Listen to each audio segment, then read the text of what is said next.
Hey guys, welcome back to my channel. It's been like 2 weeks since I filmed anything.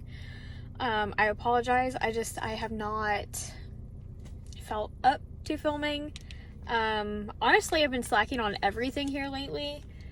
Housework, cooking, everything.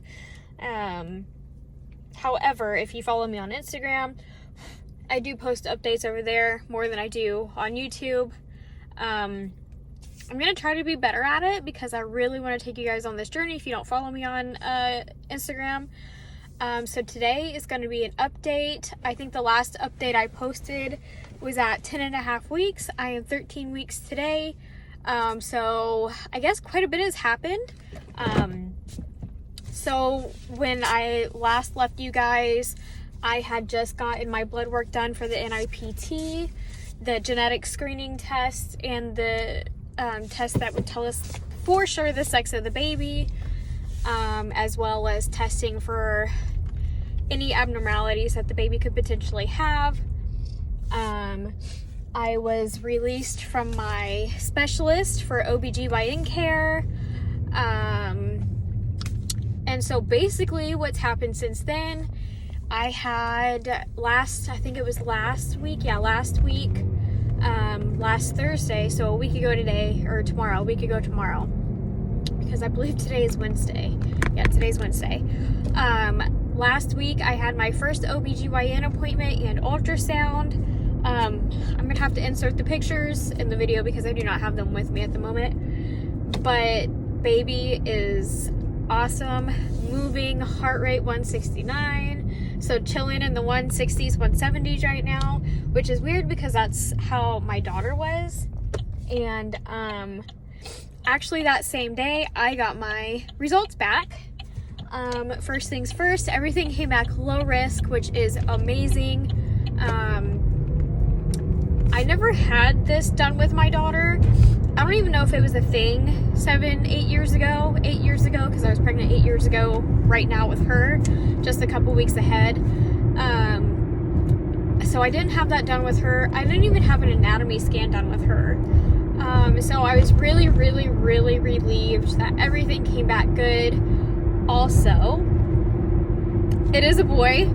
I'm pretty sure I screamed in the nurse's ear when she told me, just because I was so worried that the sneak peek was going to be wrong. And it turns out it's not wrong. We're for sure having a boy. I am still trying to wrap my head around it. I'm excited, don't get me wrong. I'm so freaking excited. I'm so thrilled. Oh my God, I could cry just talking about it. But I don't know. I just never saw myself having a boy. For some reason, I had it in my head that since me, my brother, and my sister all had girls, that I couldn't have boys. Which is stupid because the women, we don't decide what gender the baby is. That comes from the dad.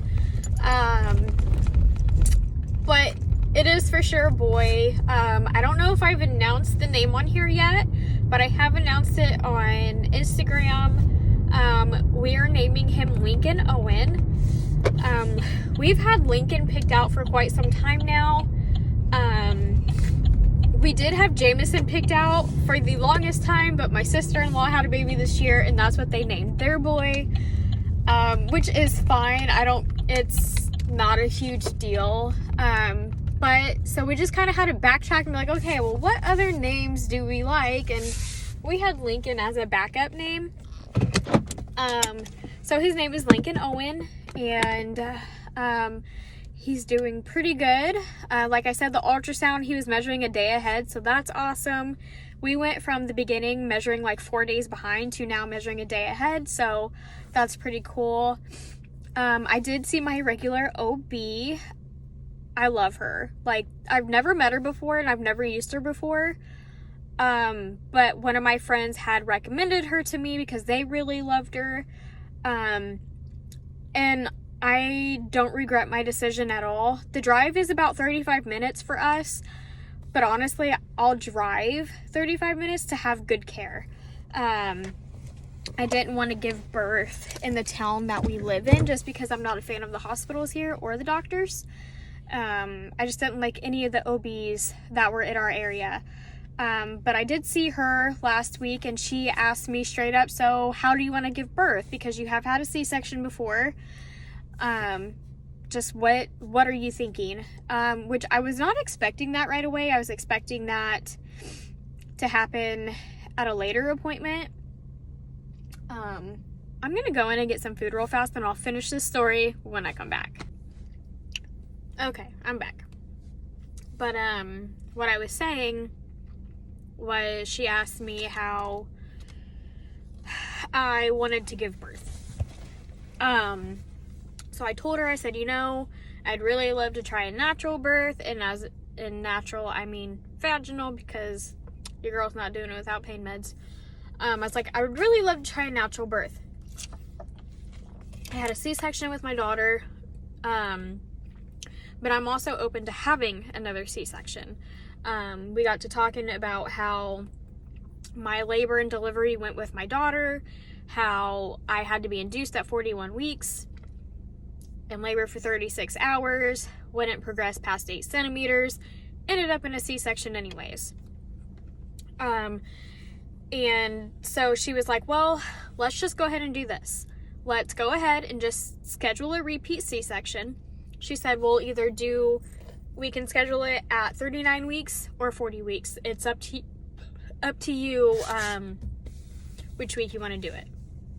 And she said, and if you happen to go into labor before the scheduled C-section, we'll try a natural labor. And I was like, okay, I'm perfectly fine with that.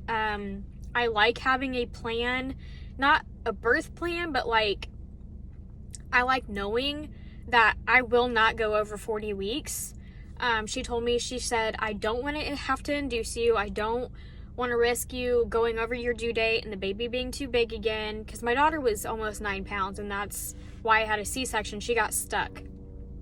My pelvis would not, pelvis, something wouldn't open up all the way. She was too big, so she got stuck on my pubic bone. She got stuck on my pubic bone. So we want to avoid that altogether.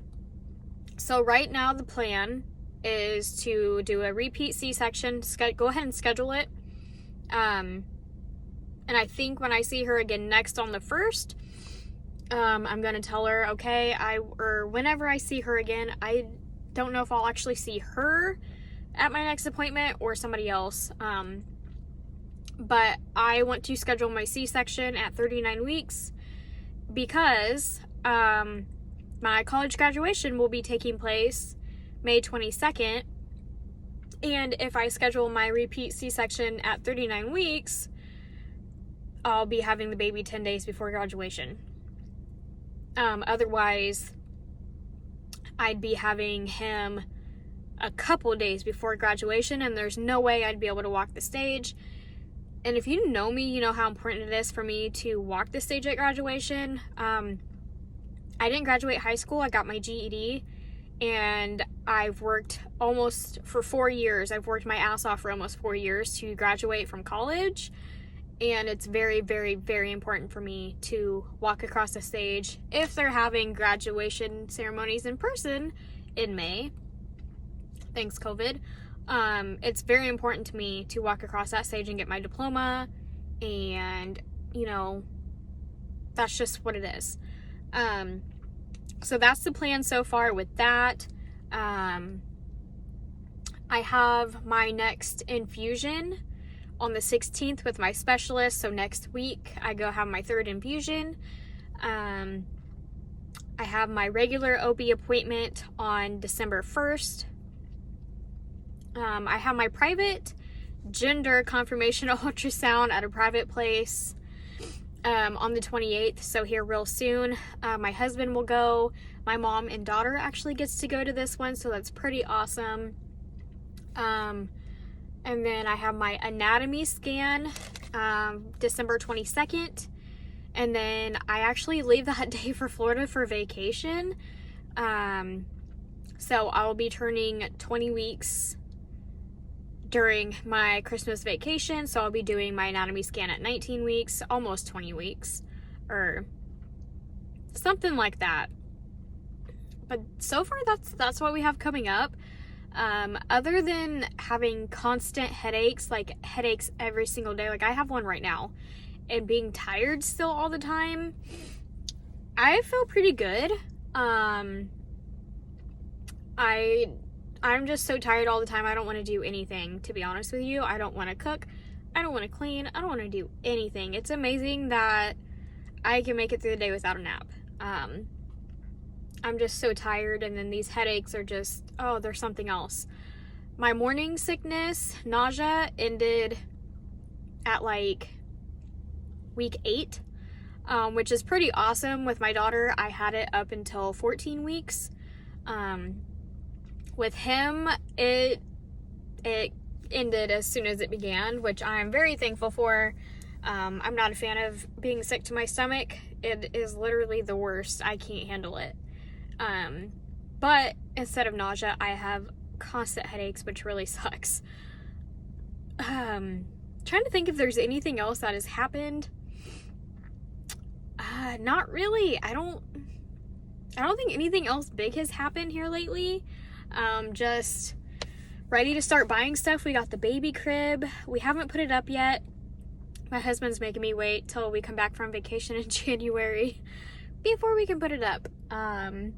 We're hoping to move in March. We're hoping to buy a house in March, but we're not sure just yet if that's going to work out that way.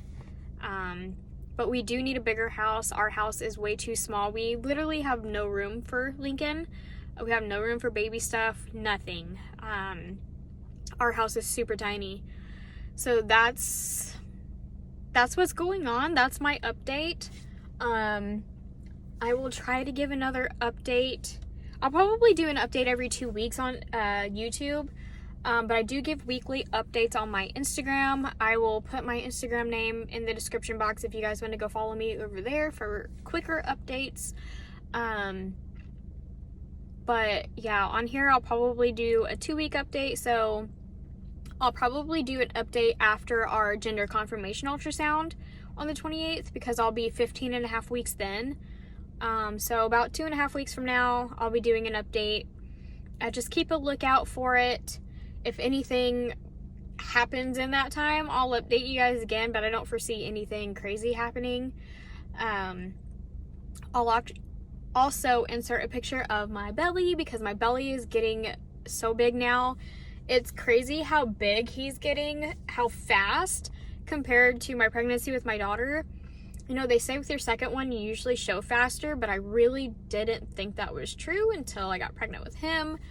But I love it. I'm not loving not fitting into clothes, but I'm also just so thankful that I have a reason to not fit into my clothes right now, and that it's a very good reason.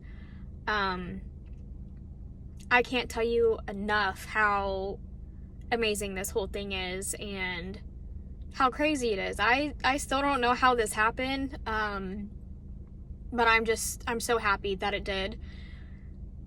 It's like, we lost my dog in June this year, and he was 10, had him for 10 years. So from the time I was 17 till the time I was 27, he was in my life. And if I start crying, I'm sorry.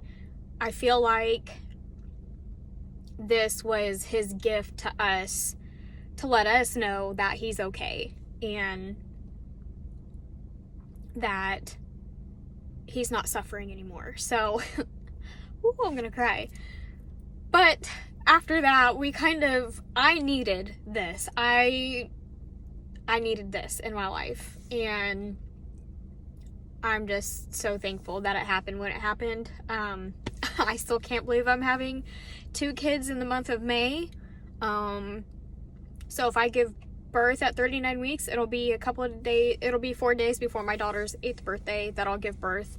So it's all just so crazy. But we're excited. My husband is finally getting really excited. He's just so happy he's having a boy. He was scared at first, which is understandable. And then now you can tell that he's really happy and excited about it, and we can't wait for him to be here. I'm gonna soak up the next 6 months because I don't know if we'll have a third child. I don't know if that will ever be in the cards for us. But this is definitely a blessing that we couldn't have asked for anything more. So yeah, that's what's going on. That's my update. Go follow me on Instagram because I post on there more frequently. And I'll talk to you guys here in a couple weeks.